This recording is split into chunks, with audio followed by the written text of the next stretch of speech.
Hey guys, I wanted to record this video. It might seem very, very simple, but I wanted to record this video to talk about 3 ways that you can reduce or eliminate the chance of getting banned on Redbubble and TeePublic. Now, the reason why I'm making this video is because yesterday I dropped a video about the anti-ban guide. For those who don't know what I'm talking about, is here on this YouTube channel, I created an anti-ban guide for people who have been permanently banned on Redbubble and TeePublic, meaning their stores have been closed down. They went back to the website to create new stores, and those have gotten closed down as well.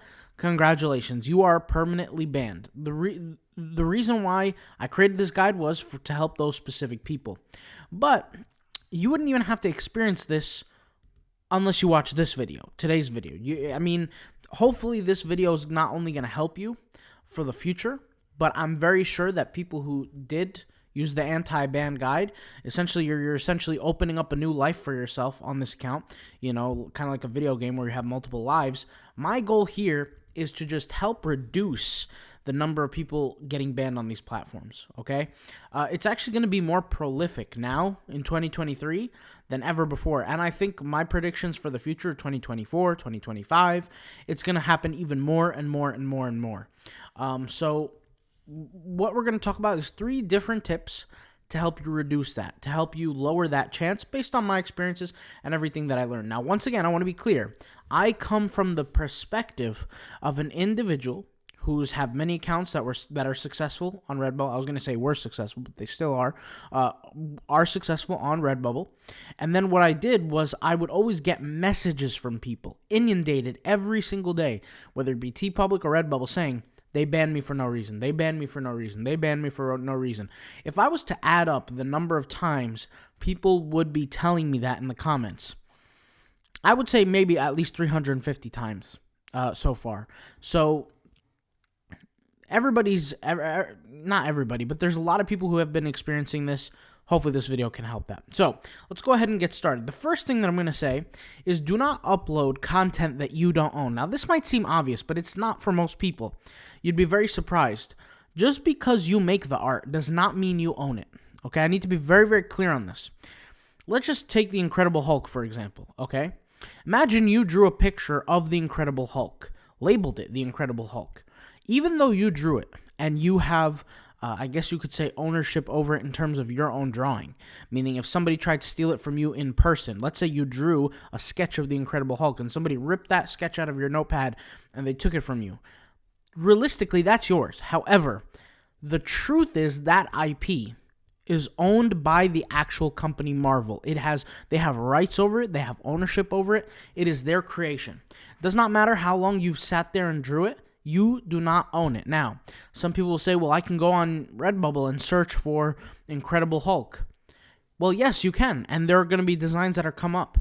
But those designs are already on established accounts, and they follow what is referred to as fair use. Now, you might sit there and say, well, if I draw it, wouldn't that fall under fair use as well?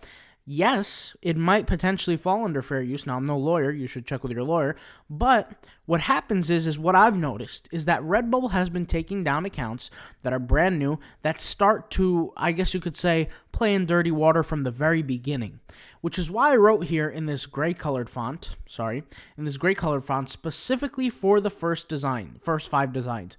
Why do I say specifically for the first 5? Because now Redbubble has gone through a process where even if you complete all the achievements in the dashboard to unlock the dashboard and the analytics, after the first 5 designs, you add your social media, you add your payment details, all that kind of stuff, your account will go into purgatory and it will be reviewed by an internal member of Redbubble. If that internal member just sees that, your designs aren't fully owned by you and they might incorporate some other company, business, whatever, they're just going to simply delete your account.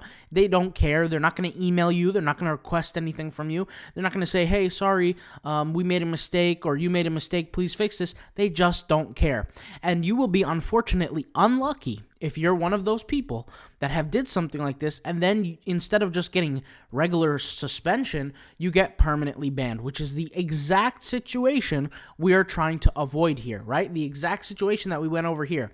Now, once again, I want to be clear that yes, there are some people on Redbubble, on TeePublic, that have been banned for absolutely no reason, but I want you to understand as well, as soon as you create an account on the platform, you are signing a contract saying that you can be removed at any time, under any circumstance, without any explanation. Okay, it says that. The next example I want to give is this Florida Institute University, okay, or International University. It's FIU. It's a very well-known college, whatever, okay, university. If I took FIU and I changed the colors, right, and I put it on my shirt, and I wrote FIU school shirt or whatever, and I put those tags and FIU and all this, that doesn't matter. I still don't own it. I still don't own the concept. It doesn't matter if I made it. It doesn't matter if I created it. I do not have ownership. So for at least, do yourself a favor. For at least the first 5 designs, don't do stuff that is outwardly somebody else owns it. Just don't do it. Upload designs that you don't even like. Who cares? A picture of a dog. Who cares? Just do it. When you upload designs you don't like for the first 5, at least you're just giving yourself the chance to pass the inspection period, right? Where they inspect your account, they look at your account, they look at your designs, and then they manually approve it, okay? Now, mind you, I want you to keep in mind, a few years ago, we never had to worry about this. There was never a situation where we have to wait for our accounts to get approved. That's not the case anymore, guys, and I fear that for the future, this is going to happen more often for more people. And once again, you might be the one person that says, you know what, this is not going to happen to me, I'm just going to go do it anyway. Watch what happens to you if this happens. It might not turn out well for you, all right? You're taking a chance, it might not turn out well. I also wrote here keywords included in all caps because I mean that. Keywords are one of the biggest things that trigger anyone for their store to be in review, okay? You add keywords that you shouldn't be adding, that you have no ownership over, you're putting yourself in the line of fire, all right? Now, you can't say that you haven't been warned. I'm telling you right now, do not do it if you are creating accounts and things like that. Now, thankfully, I created all my accounts before the year ended of 2022, but I want to be clear, okay? This can happen to you. If you're creating accounts, this can happen to you, all right? And, even if you do get banned, obviously, you do have the second life, the second shot with the Redbubble TeePublic anti-ban guide. I'll leave the link in the description for that, but let's go ahead and continue. Number 2, do not attempt to create accounts from used emails on other platforms. Let me explain this because I know this might not be exactly clear. Let me explain this. From my research, and I've actually talked about this in the Redbubble and TeePublic anti-ban guide. I spoke about this. From my research and from my understanding, these two platforms are interconnected. Now, they're obviously connected because they're owned by the same company, but I don't mean like that. I mean on a server side. From what I've noticed, accounts that have been banned on TeePublic or on Redbubble tend to get banned on the other platform as well. So let me explain. Imagine your email is jacob456@gmail.com, and you go on TeePublic and you try to create an account, but you get banned. And then you take that same email and you go on Redbubble and try to create an account. There's a high chance that if you don't have an account on that platform right now and it's been banned before, and you create it, that could potentially get banned as well. I've tried this more than once, and it has been banned every single time. I'm not saying this is 100% for sure, but I'm saying based on a balance of probabilities, I'm going to say that this seems true from my experience. If I create I can do it vice versa. If I create an account with jacob456@gmail.com on Redbubble, and a day later it gets banned, and then I take that same email and I attempt to go create an account on TeePublic, there's, like I said, the high chance that it might get banned as well. There has not been a time where I haven't done that through testing, once again, for the anti-ban guide, because I had to test every single possible option. That did not happen. Okay, I want to be aware of that. I want you guys to be aware of that. So somehow, some way, these servers are connected some way. Maybe there's some sort of data communication, maybe some sort of flagging system. I don't know what it is, but some way, somehow, these platforms are connected, and if you're banned on one, it's likely that you'll be banned on the other, okay? In terms of probabilities. Next one, tip number 3, reduce spam and appear to be a valuable asset to these companies. So, let's talk about valuable asset. When you're a valuable asset to the companies, make sure you look like a human being. All right, make sure you have social media accounts attached. Make sure you have some message in your bio. Make sure on the first 5 designs that you upload, add some description. You guys know I don't add descriptions to my designs because a lot of people think it's SEO purposes and that, and it might be true, but I've been selling really well without it. I don't put descriptions, but I do fine. But make yourself go above and beyond for that first initial period, okay? Go above and beyond. Make sure you're a valuable asset to the company. Upload some images, do some things. Don't try to appear like a spammer, okay? Basically, we know those people. We know the people that nobody wants them on these platforms. The guys who are just copying other people's work.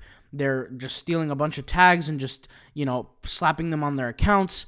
Nobody likes those guys, all right? And it's a very high chance that if you're one of those people and you start creating new accounts, it's a high chance that you could get permanently banned, And once again, like I said, if you do get permanently banned, there's a solution for you.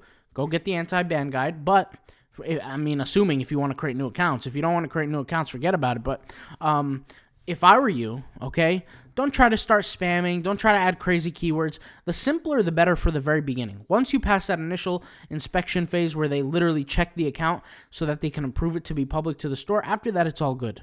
And this does apply for Redbubble as well. I know some people think I'm talking about only TeePublic. This does apply for Redbubble, okay? Redbubble, like I said, from what I've seen with these new accounts that I've been creating, after you complete all the achievements, like I said, to unlock the dashboard, it doesn't actually unlock right away. It takes something like 5 business days for somebody to review it. So that's a little FYI for you guys. But once again, I go through this all in the guide. So 3 different tips. Hopefully they help you out. If you're going to go out there and create new accounts, be careful. Watch this video before you do. Save it somewhere.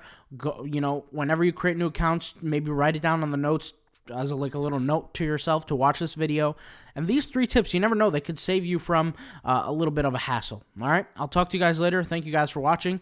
Once again, if you want to create new accounts, I'll leave the anti-ban guide in the link in the description. All right, peace out, bye.